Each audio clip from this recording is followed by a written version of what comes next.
Hello, I'm Mark Ellen. Thanks for clicking this word in your ear, the latest of hundreds of conversations David Hepworth and I have had on this podcast we started 17 years ago. Some with ourselves, others with musicians, authors, comedians, and other people we like. If you enjoy them and want to support us and keep it all coming and get extra entertainment, including the weekly quiz and a special event on your birthday, visit patreon.com/word in your ear or just like or subscribe in whatever way you prefer.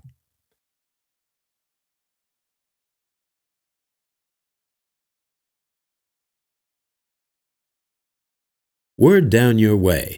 Testing 2, 2.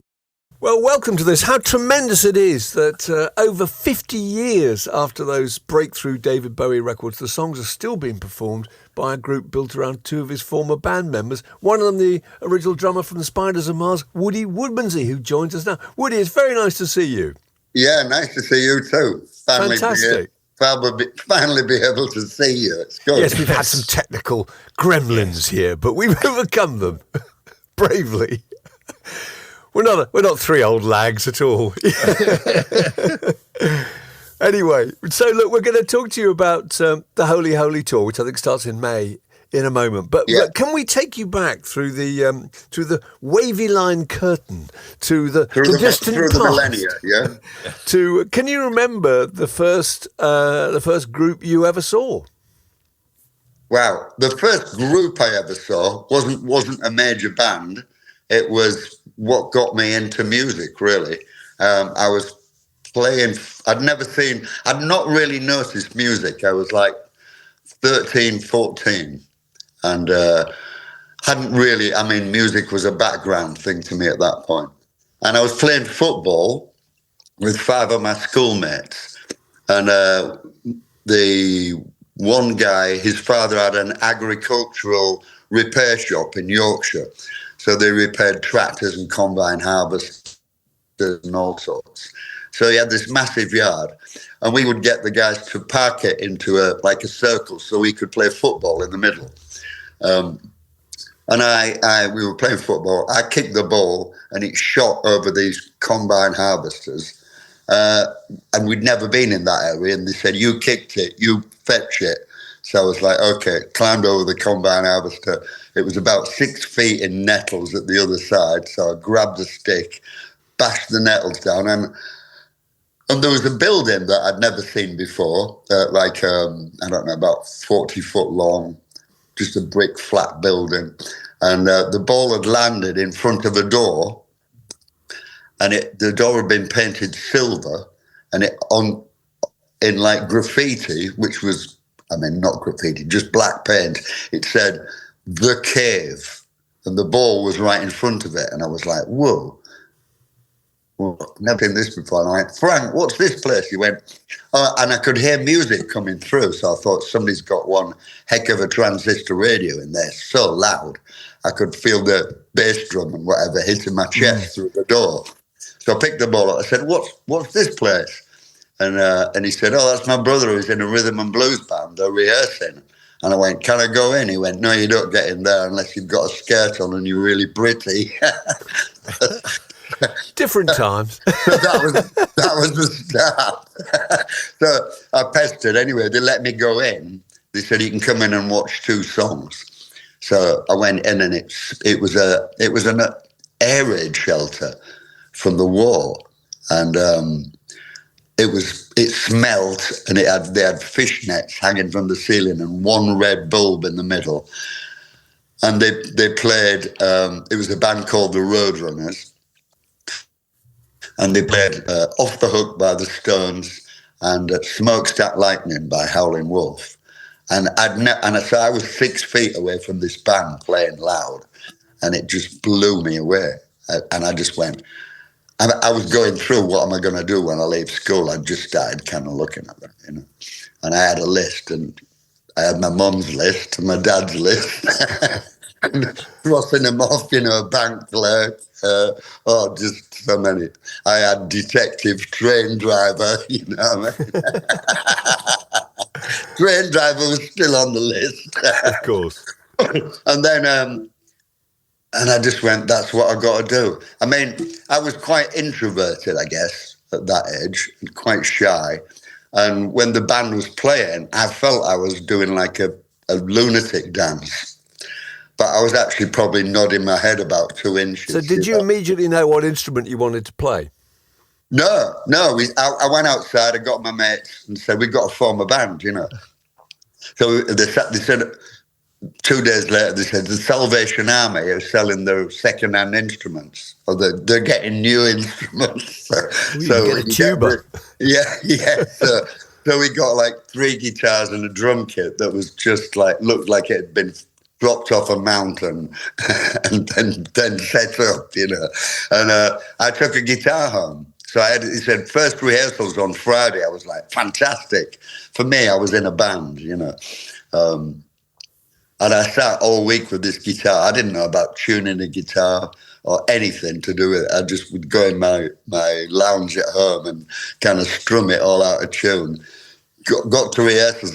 They said, like, go on then, play. I went, I can't play. So the guitarist took the guitar off me, tuned it up, and started playing. And I went, well, what are you doing? He went, chords, man, chords. I was like, give us it back. You know, when you first try and do a chord, your fingers are sliding, your nails, it's like, and he just took it off me and he went, you're rubbish. And he took sticks out of his back pocket and went, you're the drummer. You're the drummer. Yeah, I went, fantastic. Yeah, I did. If they'd have said, here's an elastic band, just put this between your teeth and go boom, boom, I would have gone, yeah, fantastic. So it's like being in a football team. You can't play, so you're in goal. You're in goal. Isn't it? Yeah. It's very simple. By default, yeah. What were the first songs you played, can you remember? Sorry? What were the first songs you played in that group? Was that the Mutations? I'm trying to think what the band was. It was, yeah. It was the Mutations. Yeah. Well, you've done your homework. Yeah, no, I remember. If you saw the band, you'd see why we were called the Mutations back then. What was the first? I think it was Green Onions, because when we first started, we didn't have a singer. So down. Yeah. I mean, I remember you don't know if you can actually play it. I remember sitting every night after school and on weekends just trying to play on this horrible kit. It had original hide skins on it, which had been ripped and split and stitched up, so the stitching was on all the skins, and it boomed. It was like an early John Bonham bass drum, but not a good sound. But you're quite quickly professional then, presumably, because this must have all happened in your mid-teens. Yeah. I mean, I started. There were 3 bands in our local town, Driffield. There was the Roadrunners, us, the Mutations, and a band called Syndicate 5 that did all Beach Boys stuff. And we started getting supports with these bands, just doing like 4 songs, you know. First gig I did was actually at the girls' school. There was a girls' school it was before co-ed. Right, yeah. So there was a girls' school about 300 yards from our school. We all shared the driveway to get to school, but no boy had ever been in the girls' school. It was like you didn't go past the tennis courts. It was not allowed. Yeah. And then the Christmas, the headmistress said, we hear you've got a pop group in your school. Could they play at our Christmas dance? So it was like, 1,000 girls. And they said, would you mind playing? It would help relationships and all that. So it was like, that was the first gig, 1,000 girls. And it was like amazing. Can you remember your first professional show? Can you that remember was professional. That was. You got paid, yeah. Professional. Can you remember some of the groups you supported? Wow. I'm trying to think. It's a long time ago. I think we did the Kinks, supported the Kinks in Bridlington. Right. And the you remember the Herd? Peter Frampton, Andy Bound. We did Leeds University with them. Wow. And, they were right at the top, and it was quite interesting because He was kind of the face of 60, whatever it was. Yeah, I can't remember. And we played, and then he came in the dressing room because it was like very segregated. They were the stars, we were the support. And he goes, "Where's the drummer?" And I went, "Yeah, I'm here." And he went, "I'll see you at the top." Oh. And I was like, "Whoa!" And the band were like, "Why did he single you out?" Well, it's just talent, I guess, you know. That's but fantastic. Then it turned out he was at the same school as Bowie. Yes, and his father taught Bowie art, which was quite a weird, spooky connection, you know. Yeah, quite. So you got into Bowie's. You got into Spiders from Mars via Mick Ronson, is that right? So Mick Ronson. So he just knew you from Hull or from that area. Yeah, I wasn't in Hull at that time, and I think the Rats and the Roadrunners had played an all-nighter somewhere, and he'd come to watch me, and I'd watched him, and we'd never met. And then I was working in a factory at the time, and the whole band, the Rats, somehow got through security, and I was working on a lathe, and they went, "Mick." I went, "What?" They went, "Whoa." And it was the Rats. And he said, "I'm Mick Ronson." I said, "Yeah, I know." He said, "We're the Rats." I said, "Yeah, I know." He said, we want you to be our drummer. I was like, fantastic, because I didn't have a gig. We'd split up for some reason. And he said, "The only thing is you'll have to audition." I went, "What?" And he went, "No, you've got the gig, but we've promised another, before I remembered you," he said, "we promised another 5 drummers that they could audition. So you're going to have to come to the audition, otherwise we look bad in Hull." So I said, "Yeah, cool." So I sat there very cool and unstressed while everybody else was stressing, all the other drummers. And, so you literally recruited off the factory floor. That's a fantastic. That's fantastic kind of 1960s situation, isn't it? So you were rescued from a life on a lathe by Mick Ronson turning up. Yeah, and the drummer I replaced, Johnny Cambridge, was the first one really to leave Hull, because you couldn't really. The consideration was you couldn't really make it from Hull, particularly Driffield back then. You had to move to London, and he'd taken the plunge once he'd kind of kicked out the Rats. He went to London, joined a band called Sutherland Brothers and Quiver. They were called. Right. And they were doing demos for David. I guess he was trying to make that move from a folk guitarist to a band situation. So he was doing that. And then David didn't like the guitarist they had. It was a bit country. And so John said, "I have this guitarist in Hull called Mick Ronson." So then he convinced Mick to go down. Mick, and Mick rang you, didn't he, when you were in Hull and said, "Come down to London"? Yeah, and then he said, "Oh, I'll get David to phone you." So he phoned and he said, "Oh, it's David Bowie." I went, "Oh, hello." And he sounded bright, you know. He said, "We're going to do an album. You don't have to worry about food, rent or anything. We're going to do an album, so we'll be rehearsing. Mick says you'll fit in with us really good, and you're a great drummer, so I want you to come down." And I'd just been offered a job at the factory. Oh. I think I was 18. I'd been working there for maybe 2 or 3 years. And they gave me the job of under-foreman, and they said, "But we know you play music, and you come in through the bathroom window at 8:20 instead of clock, and you get your friends to clock you in, so you can't do that anymore." And I said, "But there's guys here who've been waiting for this job. They're like 35 and that. They've been waiting for this job." Yeah. They said, "Yeah, but we realised that you're the only one that can set the whole factory up." And I'd done that out of boredom, and the girls were on the machines, so they were on time and motion, and I would do my job and then set the machines up when they went wrong. So I had this decision to make, basically. This job, they said, "Well, we'll put a thing down for a house for you. You get a car every year, paid holidays, you set up," basically.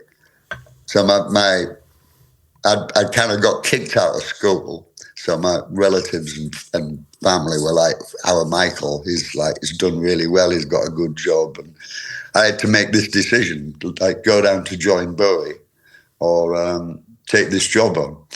And I was sat all weekend. I didn't go out. I just sat in my lounge at home. TV was on and I'm going, yes, I'm going. And then, no, I'll secure it. And it was going 50-50. Like, and then the Sunday, the TV was on. I was watching TV and I went, okay, I'm 65 years old and I've got my grandkids sat watching TV with me. I've got my new car on the drive. I've just had a holiday. Life's pretty good. And this band came on the TV and it kind of snapped me out of it a bit. And I went, whoa. And then I said to one of my grandkids in my head, when I was 18, I could have, whoa. And I just went, wow, that will be one heck of a regret if I don't do it. So, and then you finished up living in Haddon Hall, didn't you, for a while? Yeah, moved into Haddon Hall. What was that? Describe what that was like. It sounded fabulously chaotic. It was. I mean, it looked amazing from the outside. It was like a big Gothic, massive house, all beams and trees around it. So it looked like a spooky haunted house type thing. But there was not much furniture. There was not much money and bare boards. And like Mick and I actually slept in sleeping bags on the landing. When you walked in, there was a massive foyer. And, like Gone with the Wind, when she comes down that staircase. Well, there was there's a few stories on that staircase. It was just like that. I forgot where I was going with that. It's interesting. There was a lot of people were very poor at that time, weren't they? It's like you said, when David Bowie rang you up, he said, "You'll have food." Yeah, that was. Nobody would say that nowadays. That was an exaggeration, but yeah, we won't go there. But it was all very basic, wasn't it? I mean, there wasn't much money around it. No. Yeah, I mean, we couldn't even tour at that time because we didn't have enough decent equipment, and so there was no money to do that. So when we'd finished The Man Who Sold the World, we didn't tour it. No. And when you played those songs to you, when you were recording that, what was your first impression of hearing those songs? Well, I'd kind of gone through on the first day meeting him. I had like a checklist in my head. Does he look good? Has he got fashion sense? Can he write songs? Is he thick? Do you know what I mean? It was just this list. Very good. And I'm sat with him all day listening to his early stuff. And I was a loud drummer back then, and the early stuff he'd done was a bit lightweight. And I was sat there thinking, oh my God, this is not my cup of tea. I think I might have made a mistake. We got on all right. Talked about the same likes we had in music. And then he picked up his 12-string and played a song to me, just sat there. And I just went, okay, he can write. Okay, he can sing. He's not Paul Rodgers. He's not Roger Daltrey. He's not Robert Plant, but he's got something. I can hear it. It's very English. And it's good. He can communicate. So I'd take that off the list. So when we did The Man Who Sold the World, we really just went in and set up in Advision in London as a band. So we set up like we were doing a gig. And then David would come in and go, okay, I've got this bit of a chord sequence, and he'd play that. Oh, there's this bit. And then I think this is a middle bit or an end bit, I'm not sure. No lyrics or anything, no melody. And he'd say, what's it called? Excuse me. And he'd say, The Cyclops. I went, oh, okay, cool. So then we'd take these chords, and Tony was pretty good at, and Mick as well, at kind of putting pieces together like a jigsaw. And then we jammed. And we just, Tony would say, oh, that bit sounds really good, let's repeat that. Mick would say, I think that's the chorus bit, let's do that, keep going back to that. So we had a backing track. You had the whole thing ready, and then Bowie went away and wrote some lyrics to fit it. Yeah. Oh, interesting. And sometimes Tony would say, David, we need you to do the vocal on this one now. And he said, I haven't written that one yet. And he went, you better write it then. And then 20 minutes later, we'd come back in and go, yeah, I've written it. I'm like, oh my God. But it was good. I mean, it was exciting for Mick and I, because we hadn't really been a long time in a major studio in London. So you didn't really know. I didn't really know what I sounded like. I ended up, I'd play things and go, whoa, I always thought that worked. It doesn't work. So you're quickly like adjusting your playing and that. So it must have been exciting. It was good. It must have been with Ziggy Stardust that you really felt that you got something as a group, did you? Well, actually, Hunky Dory, I mean, I don't know, Hunky Dory, he got his songwriting really together. Every song he brought us was, he would say, Woody, I finished one. And I'd go, he had a keyboard in the bedroom and his 12-string in the lounge. And I'd be making a tea or whatever in between. He'd say, I'd finish one, come in and listen, and he'd play one and go, whoa, that's cool. So he completed all the songs. Mm-hmm. There was no like jamming them together or anything like that. And Hunky Dory, he'd just got back from America on a promotional tour, and his songwriting changed. It just like streamlined, and we had a chat when he got back. He'd met Iggy Pop and he'd met Lou Reed and Andy Warhol, and soaked up a bit of the New York scene. And he said, "I know what the missing ingredient is." And I was like, "What?" And he went, "More Bowie." I was like, "Okay, that doesn't really make sense." And then I realized, yeah, he'd always, in his early stuff, he'd always had a bit of somebody else, a bit of Anthony Newley, a bit of obscure people, and it kind of watered down what he wanted to say and what was his voice. Mm-hmm. So doing more Bowie, just like, I mean, those guys didn't compromise on what they sang about. Mm-hmm. Iggy just sang what he knew about, and so did Lou.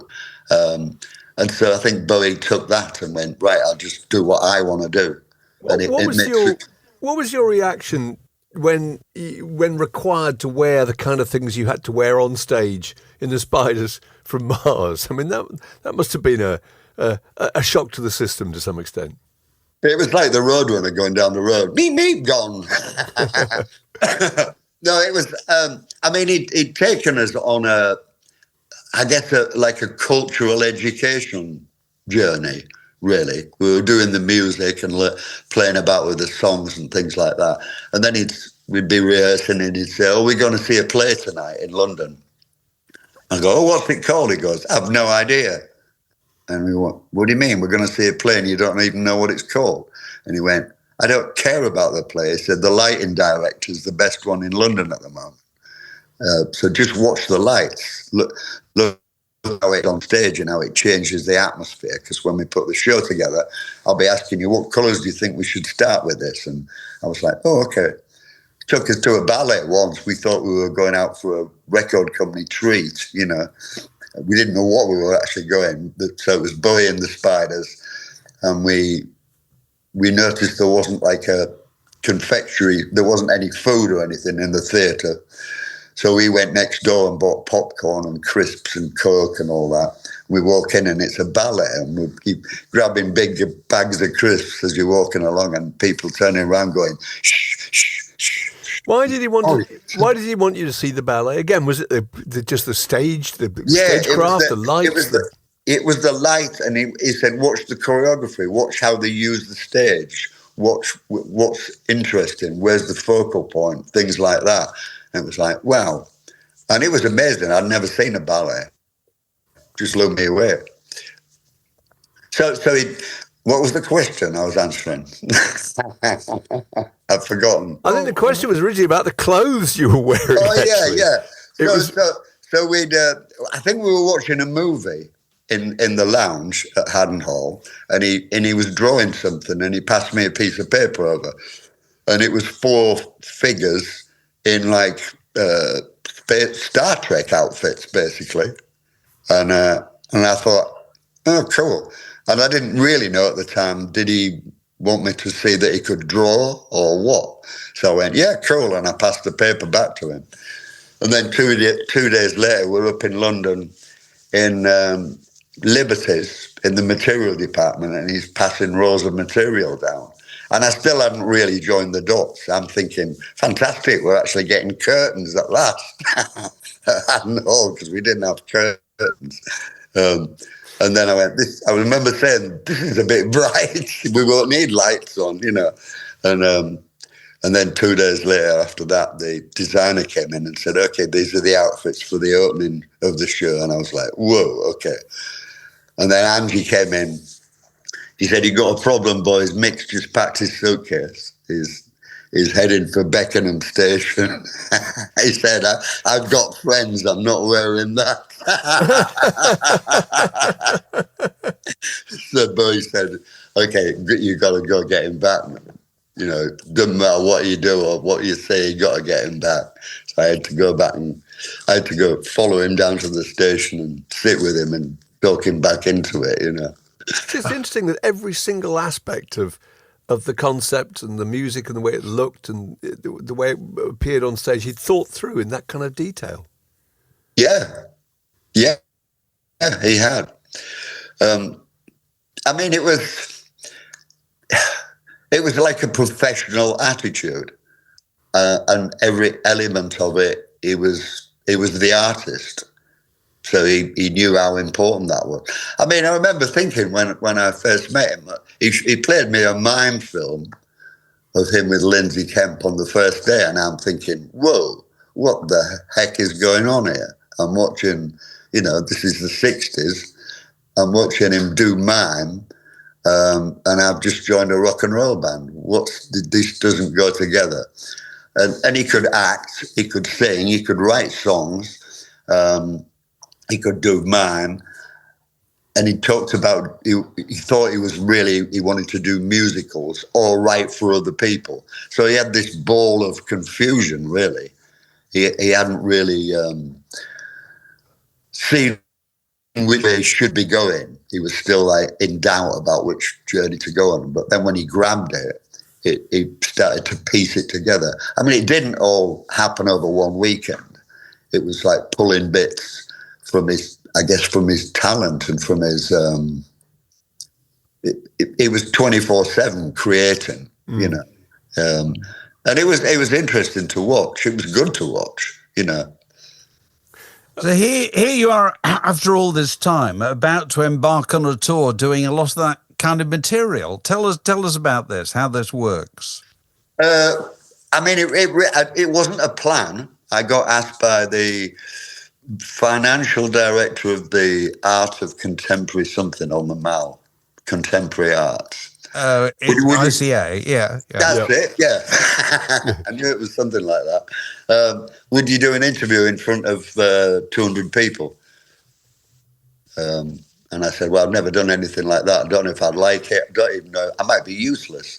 And he said, well, we'll take a risk on you. We think you'd be able to do it. So I did it, and I had a ball. I loved it. I liked that just as much as playing drums, which really surprised me. And they said, we've put a band together to do the Absolute Festival, or big festival anyway. And it was guys from Spandau, different, Blondie's drummer, Glenberg, yeah. They were doing Bowie material, and I'd never met any of them. And they said, why don't you come along and do a couple of tracks? So I did a couple of tracks. And I hadn't played that stuff for so many years. And it was interesting to see 16-year-olds singing along to dark songs that we'd played so many years ago. I was like, whoa, yeah. This is a new generation getting into it. And then Blondie went back on tour, and they said, well, we've got so many offers in to do more gigs. Do you want to own the band? You can have the band and you're the drummer. And I was like, yeah, I actually enjoyed that. Because I was stood at the side going, when Clem was playing most of the tracks, I was going, oh, no, not that one. I want to get up there and play it. Oh, no, not that one. You know, I basically wanted to go off throw him off the kit and just carry on, but he's a nice guy. So you've had all sorts of people in that group. I think Mark Arman was in it, and Glenn Matlock and Gary Kemp, and you've now got Glenn Gregory, actually, of Heaven 17's the singer. How do those people, do they volunteer? Do they gravitate towards you? Or do you just get in touch with people are big Bowie enthusiasts? I mean, how do you put that group together? Well, the nucleus was there, really, when I joined. I think Paul Cuddiford, who's Boomtown Rats, he's on guitar. James Stevenson from the Cult, and he played with a few bands. It was really just quality control in it, or checking which direction it should go in as I joined it, and then changing people. And obviously fans of the music and that understood the music. And I guess I try and do it with the same spirit we had with David. There was a certain spirit that I haven't really seen with anybody else. His attitude to it. I mean, when we do a take, I remember doing Ziggy. He'd played as a track on the Friday, and he'd go, "Oh, we're in the studio on Monday, we'll do this one," and then we get set up, and you're just ready to record. And I go, "Are we doing that track then that you played me on Friday? Because we'd only heard it once." And he'd go, No, I've written another one. I wrote one on Sunday." "Okay, do you want to play us it? Because we're just about to record." And he'd go, "Oh, yeah." And he'd play it through, and he'd be going, "Oh, my God, okay, yeah, good track." And the Spiders would be going, "Is there a middle eight? Where does it go after that? How does it go out? Does it go out on chorus or instrumental? What's the intro?" So then 10 minutes later, it would be, David would just go, Is it rolling, Ken?" Which means, is the tape rolling? The red light's on, and you're like, that's how long you had to learn it, And then you'd kind of do a take, and they'd go, "Oh, let's go and have a listen." So you go up and have a listen, and I'd think, "Oh, yeah, I got it right. I thought that was happening there. Yeah, I got that right." And Trev would be doing the same, and Mick. And then we go, "Okay, let's go do it. Shall we go do another one?" And you go, No, that's it." And we went, right. "What?" We go, "What do you mean that's it? That's the first time we played it. We only heard it like 15 minutes ago." And you go, "No, that's it. That's what I want." And I'm thinking at that time, "Oh, he's a moron." Like, he's put all this effort and time and writing and all that, and he doesn't know how to record properly, And then he'd go, "Let me put my 12 string on," and pick his 12 string, put that on, and it would open up the sound. And he'd go, I'll do a vocal." And he'd go, "Oh my God, how did he know that what I played made more sense when that was on? And it sounds big, and it sounds he could presumably hear the whole record in his head, couldn't he?" Yeah, and it was, and so we never went to. The most we did was 3 takes of a song. We never went past that. If we went past that, it was a dark day in Haddon Hall.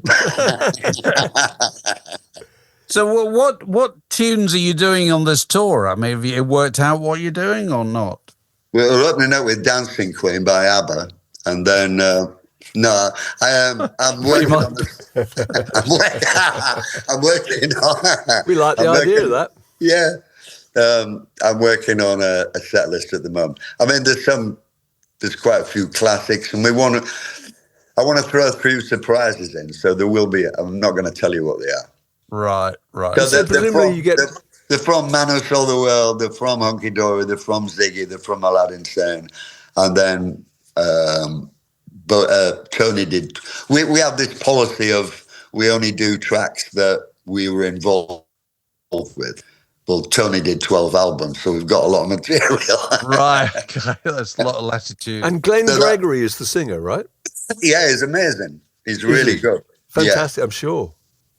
Yeah, his whole spirit of how he sings it as Glenn Gregory, and it works, Yeah. It's good fun, Great. Presumably you get people turning up in the audience, getting into character with lightning bolts on their faces and knitted onesies. Yeah, you get that. Some are 80 years old, but you still get that. So all those years after you went beyond the combine harvester and discovered the band in the air raid shelter, you're still enjoying it? Oh, yeah, nothing like it. It's just, I mean, I realised, like during that kind of pandemic thing, whatever that was, that black period we had in 2020, no, 21, wasn't it? All the tours got cancelled, and I had session work lined up to do that all got cancelled. And I started painting at that point, just to have some creative output. And then I got back to playing again, and I wasn't fit. It's like, oh my God, what happened? Did I just like lose the plot physically? Am I going downhill really fast? What's happening? And I realized that playing through my life kept me fit, just kept me toned up. So now I'm having to like do a bit of exercise, bit of calisthenics, and I started rock climbing last week. So that's good. Last week? yeah, last week. How's it going so far? How many rocks have you climbed? That's good. That's amazing. It's amazing. It takes you back to when you were a kid and you looked at a tree and went, well, I can climb that. I don't think of that. Look at that. So you now look at any peak as a challenge. Yeah, exactly. Yeah. And it brings that back. It's fantastic. That's really good. Well, it's lovely to talk to you. And when's the tour starts? It's May, I think, isn't it? May? Yeah, UK? I think we start rehearsing on the 12th. I think the first ones were stupid, actually. We're opening up at Shepherd's Bush. So we're starting with London rather than warming up. Deep end. We're doing it backwards, yeah. On the 15th at Shepherd's Bush. Well, plenty of time for rock climbing. Brilliant. Lovely to talk to you, Woody. Yeah, thanks very much. Good luck with it all. Thanks very much for talking to us.